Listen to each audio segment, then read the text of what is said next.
Vale, bueno. Oye, nos callamos. Primero, del concepto de filosofía que tenía Platón.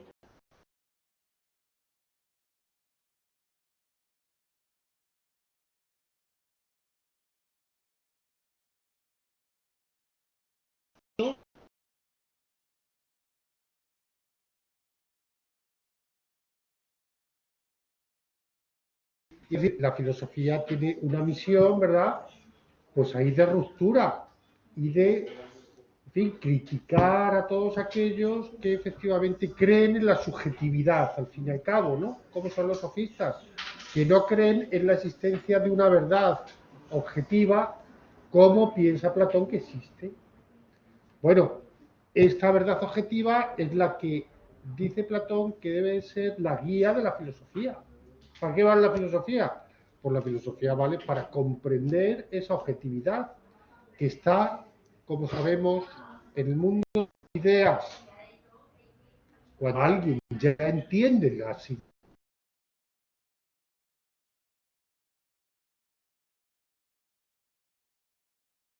que sabe, por ejemplo, construir una casa porque tiene, es arquitecto y tiene las ideas de cómo hacerlo, bueno, pues ese tipo es más objetivo que otro que no sabe hacerlo. Pero para Platón, claro, el comprender la realidad entera, que es donde va la cosa, eso es la superobjetividad, digamos, ¿no? Y es la misión de la filosofía. La filosofía nos tiene que llevar a eso.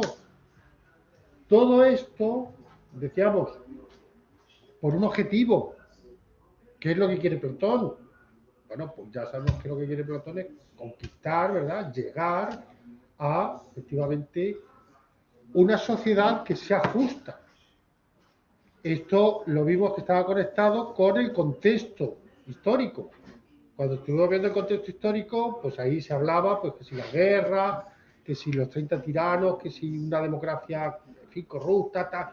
Entonces Platón dice, ¿qué puedo hacer para conseguir la objetividad? Que al fin y al cabo es de lo que se está hablando aquí. ¿eh? Bueno, conseguir la objetividad es ni más ni menos que llegar a ese mundo de las ideas, que para eso están en las ideas, saber qué es lo que hay que hacer, ¿eh? Y no hacerlo cada uno a su bola, cada uno a su manera, como de alguna manera, bueno, pues culpa a Platón a los sofistas, ¿no? Por ese relativismo. ¿eh? Bueno, una vez dicho esto, ¿verdad? ¿Cuál es la misión de la filosofía, el objetivo de la filosofía, ¿verdad? Bueno, pues primero lo que hace ahora ya Platón es armar todo el edificio filosófico ese. Y para armar un edificio filosófico, primero tenemos que ver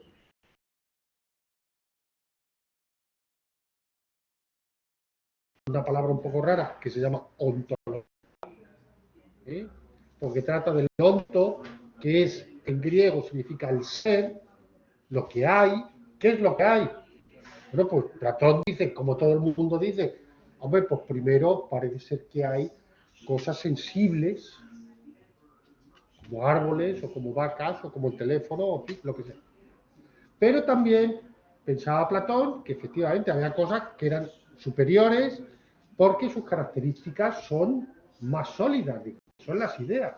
Entonces Platón dice, las ideas, siendo efectivamente universales, necesarias, inmutables, tal, bueno, pues eso es, digamos, el peso de toda su doctrina.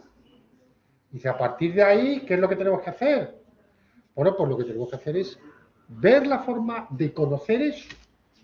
Ese ver la forma de conocer pertenece a lo que hemos visto de la explicación, pertenece a la epistemología, teoría del conocimiento, es decir, cómo vamos logrando nosotros llegar, comprender ese mundo de las ideas, donde están, decimos, todas las ideas, donde está la objetividad, porque esas ideas no cambian. Esto es muy importante recalcarlo. Aquí no es que cada uno tenga una idea, no. Aquí hay, si se logra, hay una idea, no hay 20.000 ideas. Ese relativismo que ahora tiene la gente, no es esta, no. Bueno, una vez visto esto, citamos ya, pasamos a ver la antropología. Antropología que evidentemente pues habla del hombre. Y ahí Platón pues dice, pues nosotros estamos compuestos dentro de ese dualismo de un cuerpo y un alma. El alma es la razón, el alma es lo que está en contacto con esas ideas, por lo tanto el alma lo que tiene es que guiar las otras dos partes dentro de esta psicología primitiva, ¿no?, de la cual habla Platón. Dice, hombre, dos partes porque los hombres pues muchos se mueven con el corazón, es la parte irascible que llama él, ¿no? Hay otra parte, dice él, que es la parte del bajo vientre, ¿no?, que decía, bueno, pues la sexualidad, en fin, todo eso. Decir que Cristian que se ha conectado, bueno, nos conectamos ahora a través de la Moodle, ¿vale? Y lo grabo también y lo cuelgo en Classroom. Pero mejor con la Moodle porque se puede hacer streaming y grabar a la vez. Es que antes no se podía, en un coñazo. Bueno, entonces, estamos con la antropología. ¿Se entiende bien eso de la antropología?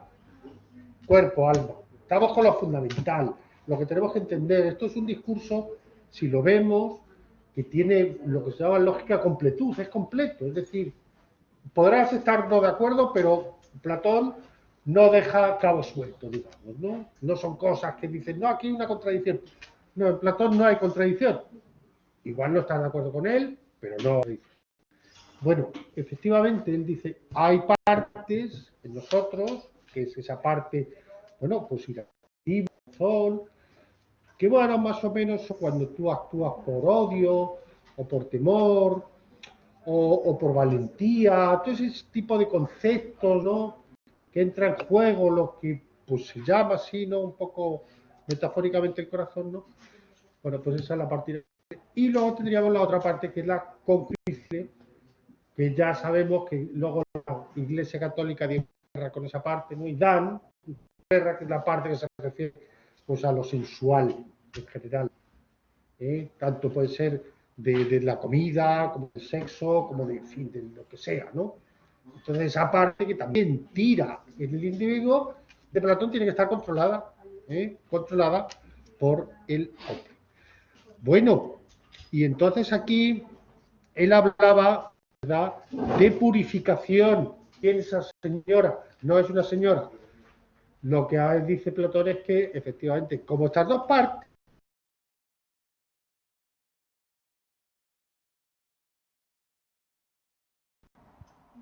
porque vienen del mundo del cuerpo, que para Platón es muy negativo, dice, hombre, pues lo que tenemos que hacer es intentar pasar de eso.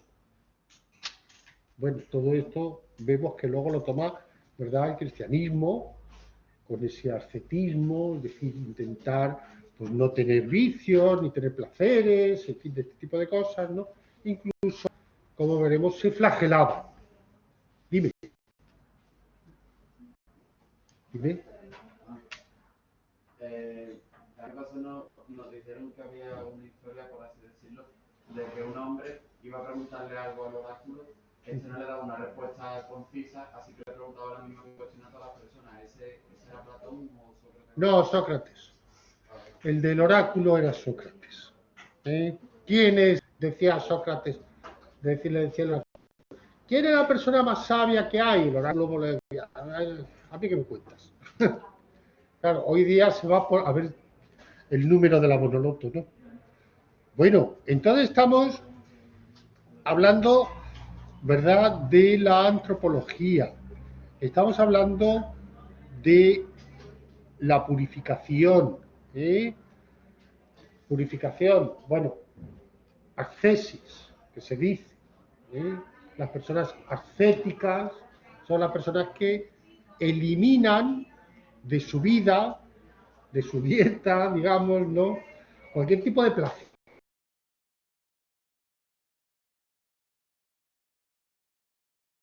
Individuos, efectivamente, bueno, pues vayan purificando, se encuentren, digamos, con más predisposición para acceder a ese mundo de las ideas.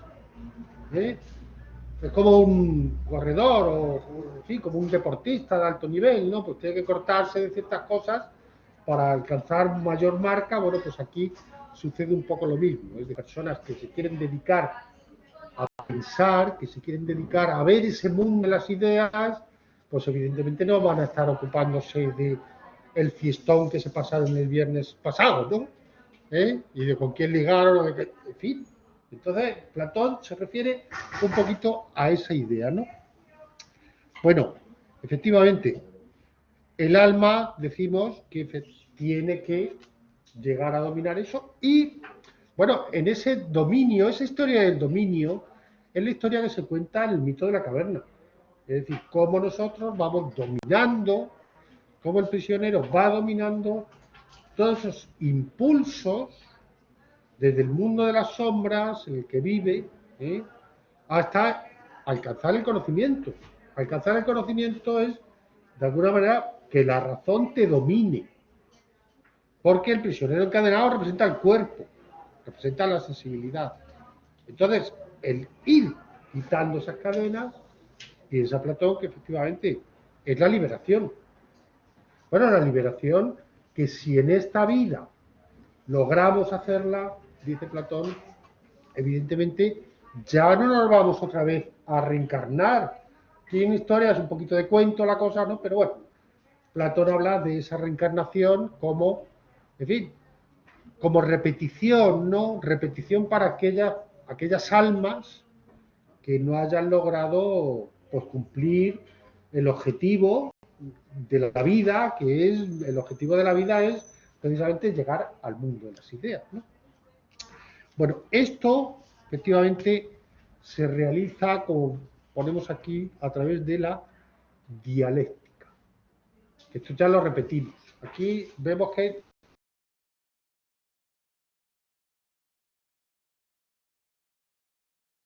está el mundo de las ideas, está esa idea del bien. ¿Cómo llegamos a ellas?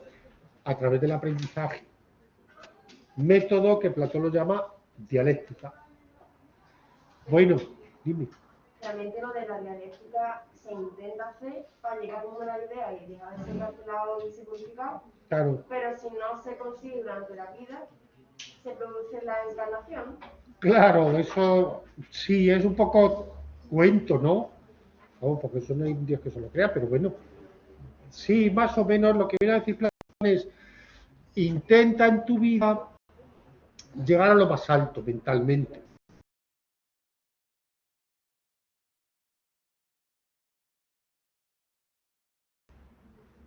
Se te morirá pero seguirás teniendo un cuerpo.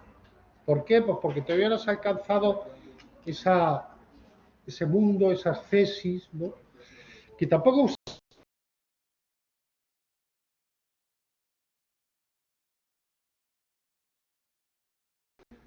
tan altas y tan elevadas y tal, y cómo se consigue. Pero bueno, y vamos a lo fundamental. Dime. Porque Platón habla tanto de temas como la reencarnación, bueno, sí, de temas relacionados con muchas religiones diferentes y supuestamente vivían en una sociedad basada en eso, en el politeísmo, porque hablaba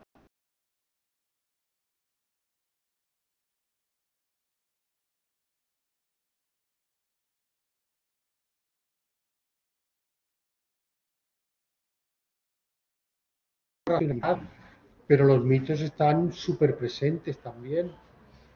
Es decir, el concepto mítico de la realidad.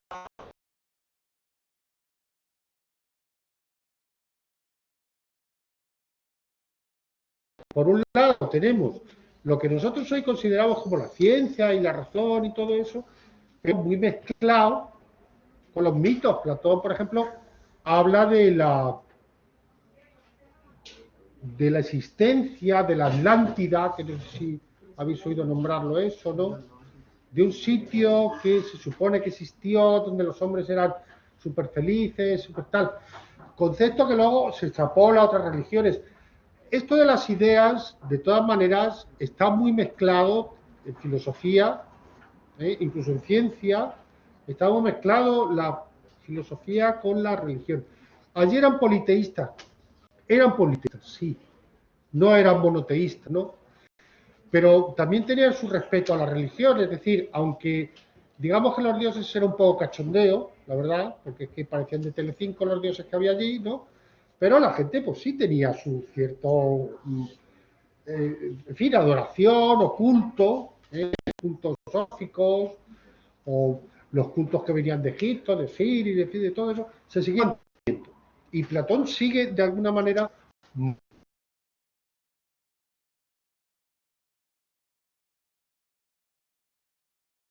siglo X, de la transmigración de las almas y estos elementos.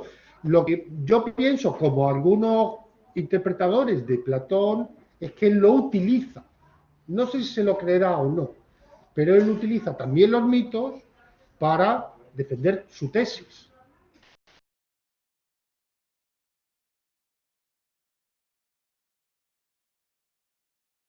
Hablar de su objetivo principal. ¿Cuál era el objetivo principal de Platón? La política. Bueno, pues es lo que, donde vamos.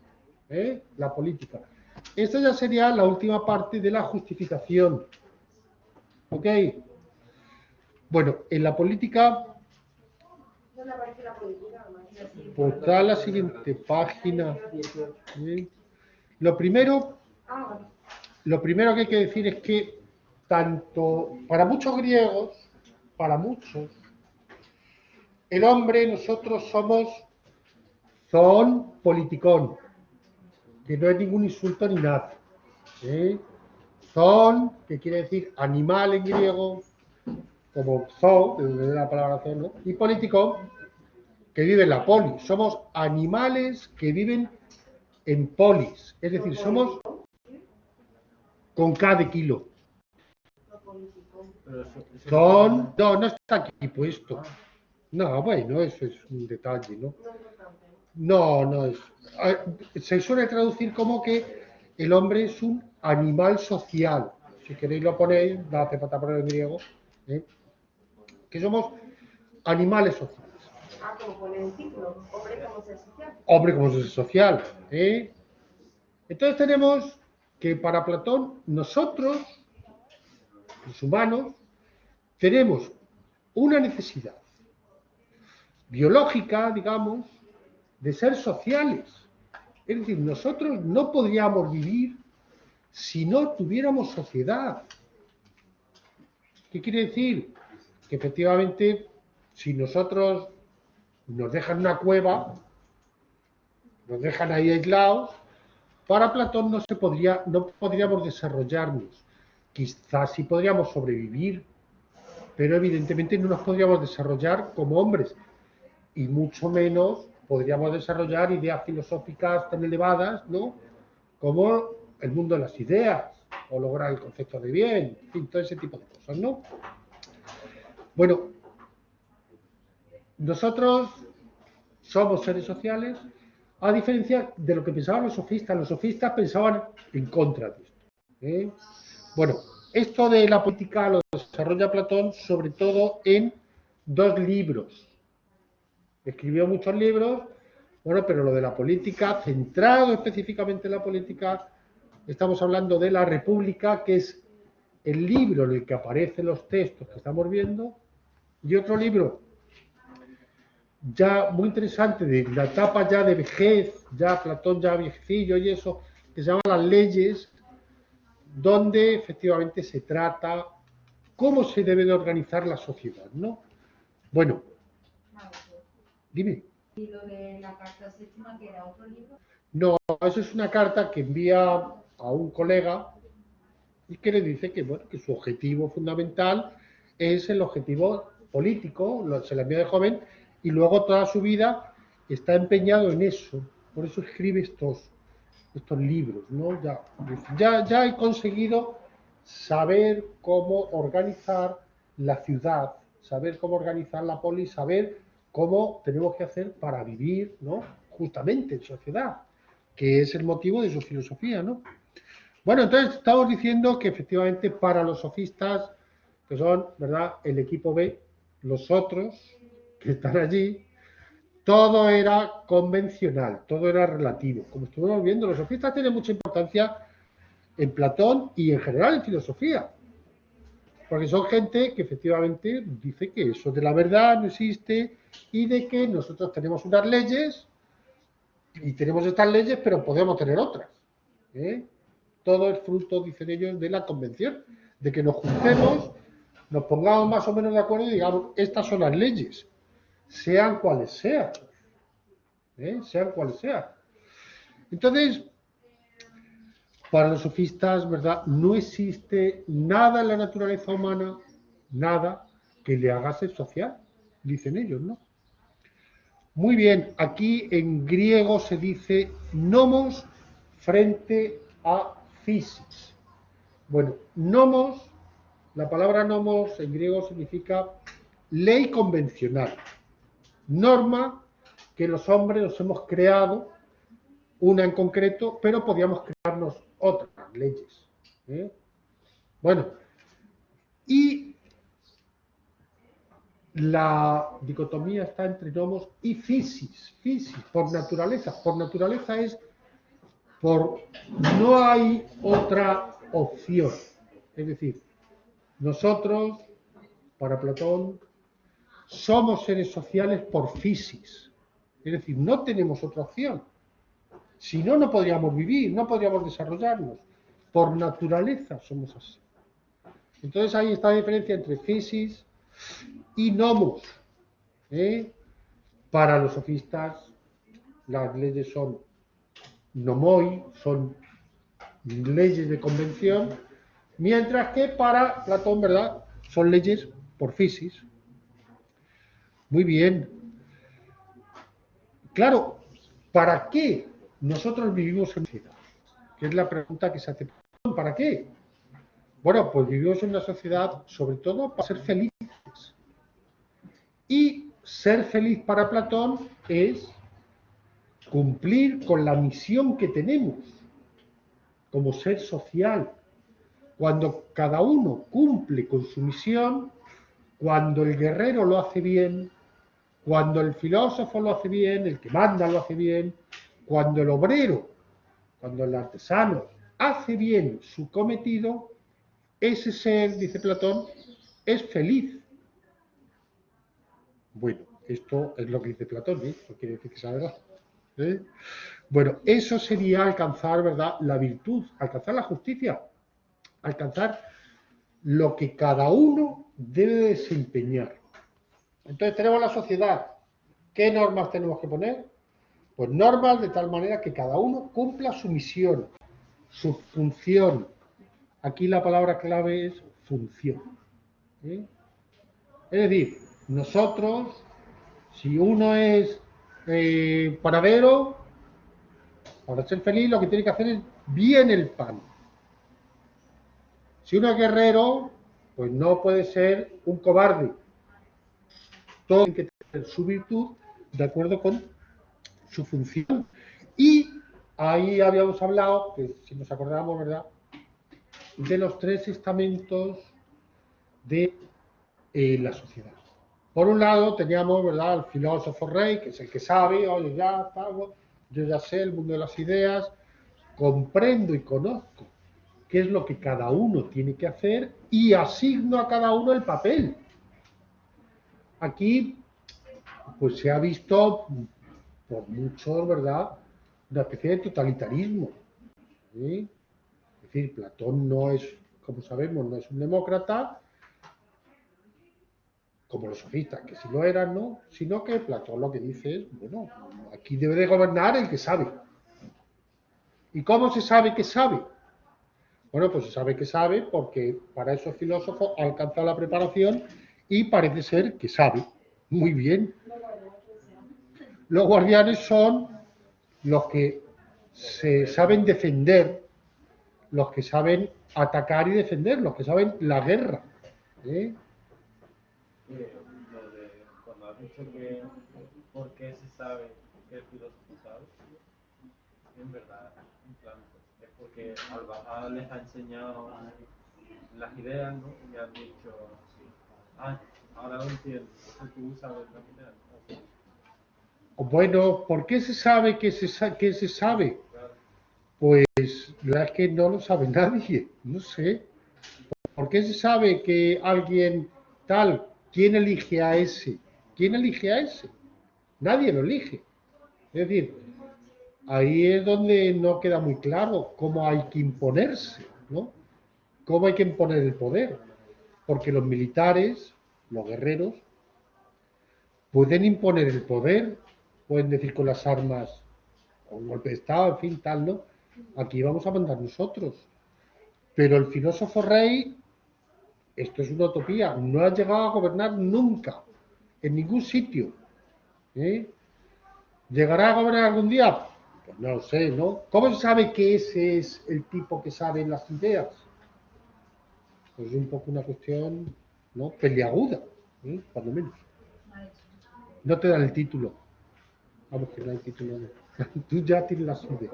Lo que decía Platón era que para alcanzar la justicia en el Estado, cada uno tenía que cumplir su función. Sí, Pero entonces, si no estuviese en una sociedad, cada uno podría cumplir su función individualmente. no, Tienen porque ahí la función sería el egoísmo puro y duro. Entonces necesitan estar en sociedad para... Sí, claro, claro. Es que si no, no podrías cumplir tu función, dice Platón. No, no. Si no, Platón es de los que piensan, como luego Hobbes, por ejemplo, el de un hombre es un lobo para el hombre, que si tú eres solitario y tú vives, digamos, que apartado de la sociedad, tú vas a hacerte egoísta, vas a hacerte violento, vas a intentar apoderarte de lo del otro, en fin, todo lo que Platón piensa que conlleva el sofismo, ¿no? Es decir, todos los sofistas, dice él, al final van a llegar a las manos entre ellos, van a llegar a la violencia. Por eso precisamente, porque aquí cada uno tiene que someterse, el papel del Estado es someter a cada uno de los que están para que cumpla su misión, su función, y que no se salga de ahí, porque cualquier intento de salirse de ahí hace que los demás sean infelices. Entonces, este tipo de sociedad, que es una sociedad que luego se ha llamado sociología, ¿no? Bueno, son funcionalismo. Entonces el Estado es el que guía a cada uno. Sí, por eso también se asocia mucho la filosofía de Platón con el comunitarismo, con el primitivo comunismo. Es decir, Platón, por ejemplo, es muy enemigo del individualismo, como los sofistas. Los sofistas son profundamente individualistas, en cambio, Platón no. Platón dice, no, no, no, aquí estamos todos en el mismo barco. Entonces, para alcanzar una sociedad justa, una sociedad feliz, todo el mundo tiene que cumplir su función fundamental. Entonces, cada uno de ellos, dice él, que es lo que vamos a ver ahora, ¿no? Debe de tener su virtud, es decir, caracterizado por algo. Y entonces dice, primero, los gobernantes, que son los que han alcanzado esa idea del bien, ¿verdad? Bueno, pues estos gobernantes lo que tienen que hacer es dirigir a los ciudadanos, la labor de dirección, dirigirlos. De tal manera que si alguno se niega a hacer lo que dice el dirigente, ese es castigado. Es decir, aquí no estamos hablando de un estado de tal, ¿no? Bueno, claro, la virtud que le es propia es la... Oye, nos callamos. La sabiduría. Es decir, el gobernante tiene que ser sabio, tiene que ser prudente. La sofrónesis, que es lo griego, bueno, la prudencia, tiene que ser prudente. Bueno, y como son los filósofos, esto ya lo hemos dicho, en fin, esto ya lo tenemos que tener muy claro.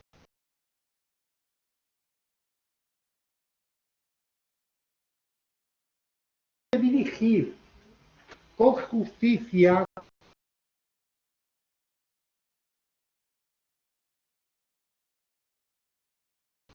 tanto de su propia vida, en la vida propia, como en la vida pública. Es decir, debe dirigir el destino tanto de sí mismo como de los demás que viven allí, de la sociedad. Lo-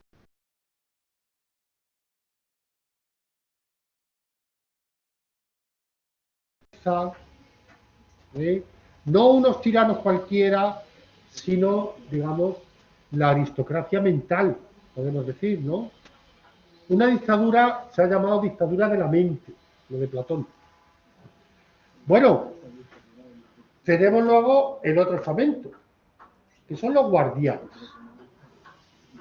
Los guardianes son, hoy día podríamos decir, pues la policía, el ejército, en fin, todos aquellos que se ocupan de custodiar que se cumplan las leyes, tanto de defensa de otros que vienen, como pueden ser los espartanos, ¿no? Como que se cumplan las leyes que dicta el gobernante, ¿eh? Bueno, la virtud que tienen que tener, pues es que estén fuertes, obviamente, porque si van a ser allí, ¡pum!, y le van a fortaleza. Bueno, Platón en este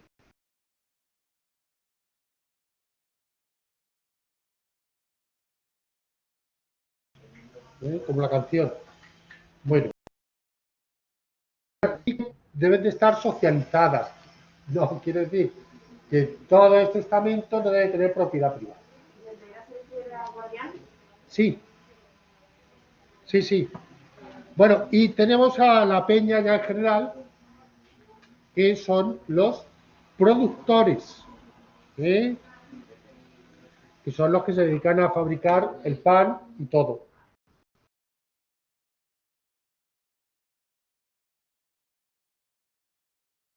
Un poco graciosa, que es la virtud de la templanza.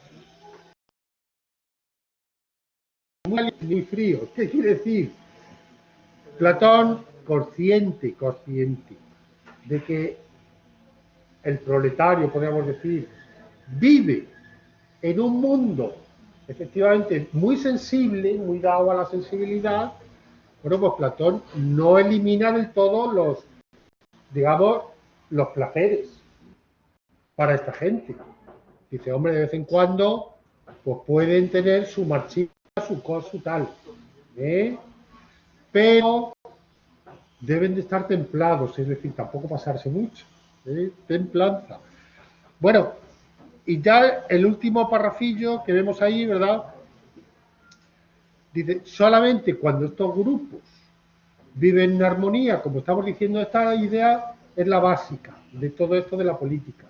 Dice, cuando cada uno cumpla con su función sin inmiscuirse en el campo de los demás, se dará el equilibrio social y se realizará la justicia, que es la idea que viene persiguiendo Platón desde el principio. Es decir, él dice, bueno, vamos a ver cómo nosotros podemos llegar a una sociedad justa. Pues cuando cada uno cumple su función, cuando yo gobierno, viene a decir Platón, cuando tengo unos guerreros que están a mi mando y cuando la gente se somete a lo que yo digo, porque yo tengo las ideas objetivas. ¿Eh? Dice, si no lo hace la gente por su propia voluntad, el rey filósofo podría actuar, dice, con métodos más persuasivos, es decir, con violencia. ¿Eh? Pero la violencia no iría en contra del mundo de las ideas. ¿Por qué? Según Platón, la violencia genera caos. No, lo de los sofistas era inevitablemente violencia. Pero, si no se cumple esto, para que no exista más violencia, podemos decir, bueno, con métodos más persuasivos. Más persuasivos que decirse, pues con violencia, ¿no? Bueno, por último,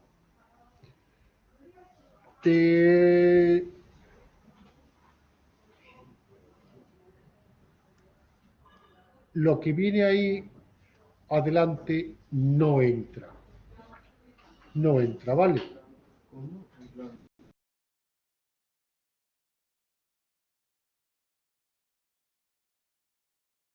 ¿Vale? De ahí hacia el final. Sí, mira, hasta donde pone, posiblemente influya en este escepticismo su experiencia política que, como ya se había señalado anteriormente, fue decepcionante, ¿vale? ¿Cómo Hasta ahí.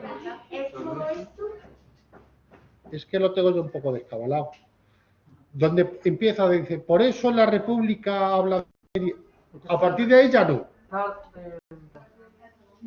A nosotros empieza por Platón se muestra escéptico en cuanto a las posibilidades y después pone, por eso en la República habla de una serie de formas de gobierno, que está al revés.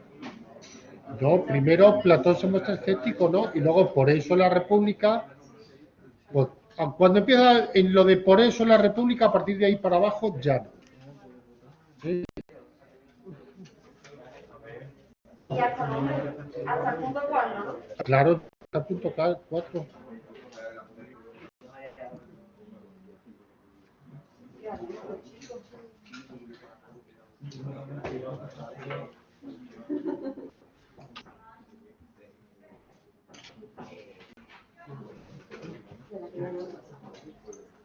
Maestro, ¿y qué quiere decir entonces el primer párrafo?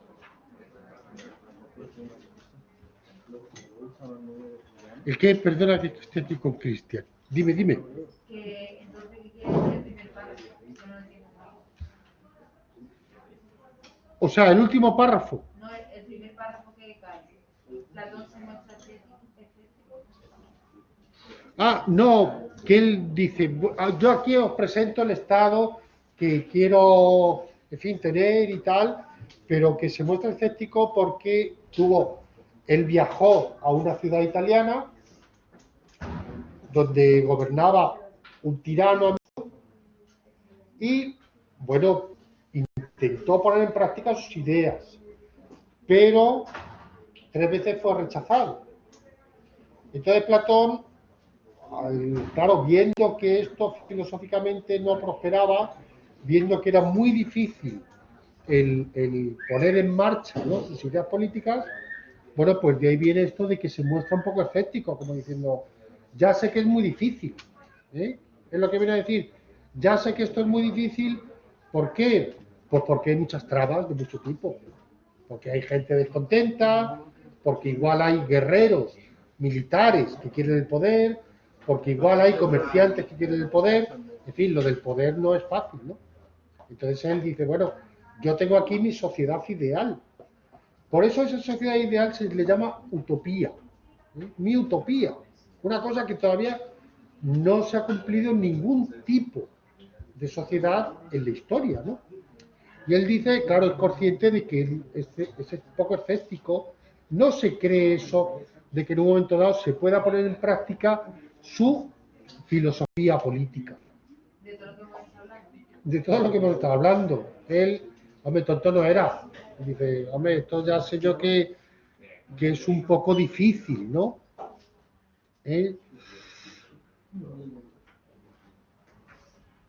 Bueno, ¿se podrá cumplir la utopía de Platón? Bueno, pues no sabemos. ¿Podrán gobernar alguna vez los que sepan de verdad? Desde luego, la pregunta es complicada, sí. Porque puedes saber mucho, pero después es una mala persona. Bueno, claro, es que aquí en Platón va unido, ¿no? O sea, claro. Hay gente que usa Claro, bueno, claro, la mayoría, ¿no? o Claro. que a lo mejor lo usa para un bien comunitario, pero concreto. Que solo se centra. Bueno, ¿se ha entendido esto de la polis? Vamos a empezar ya a la última pregunta. La última cuestión es la relación de Platón con Nietzsche. La relación que se establece entre... La pregunta que aparece en selectividad es relación del tema o el autor del texto elegido, en este caso Platón, con una posición filosófica de la época contemporánea. Bueno, yo aquí, para comparar los autores que vamos a ver, tanto a Platón como a Tomás de Aquino, como a Descartes, como a Kant, lo vamos a comparar siempre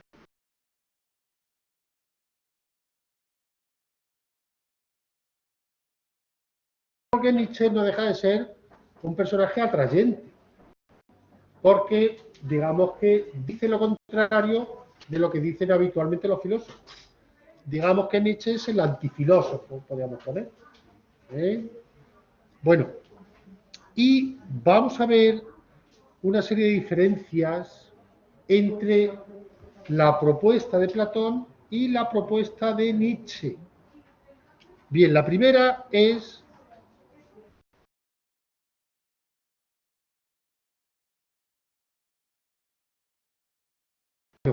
Platón piensa que palabras como idea del bien, idea de rana, idea de casa, todo eso existe de verdad. Hay un mundo de las ideas. Bueno, Nietzsche piensa que eso es un invento de la mente del hombre. Para situar a Nietzsche hay que situarlo desde la posición sofista. Nietzsche es un sofista convencido, relativista, individualista, que no cree efectivamente que haya nada por naturaleza en el hombre, sino que de alguna manera nosotros estamos constantemente inventándonos. El hombre, dice Nietzsche, es un gran invento. Entonces estamos constantemente creando, dice Nietzsche, palabras. Pero esas palabras que nosotros creamos artificialmente, piensa Nietzsche, son simplemente palabras. Detrás de palabras como bueno, como malo, como Dios, por ejemplo, veremos que dice, ¿no? Como, dice, simplemente son conceptos, pero no hay nada como tal cosa. Entonces, para Nietzsche, el lenguaje es una metáfora de la realidad. Si nosotros a una cosa la llamamos trueno, eso no es el trueno en sí. Es simplemente una forma de nombrar. Podríamos llamarlo trueno como llamarlo X. Podríamos decir a Dios, Dios, pero podríamos decir lo contrario. Es decir, nosotros los humanos, piensa Nietzsche, utilizamos el lenguaje de forma subjetiva y de forma metafórica. Y detrás de ese lenguaje no existen tales cosas. Bueno, en este sentido, decir que Nietzsche es un gran crítico del cristianismo, también de los judíos, pero del cristianismo. Y él vincula mucho el pensamiento de los cristianos con el pensamiento de Platón. Para Nietzsche el cristianismo es simplemente una filosofía para borregos de Platón. Se mete mucho con los cristianos. Bueno, hasta aquí Nietzsche era alemán.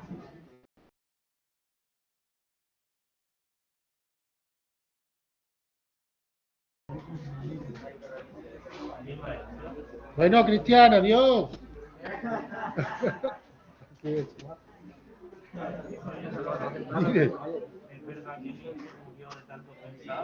No.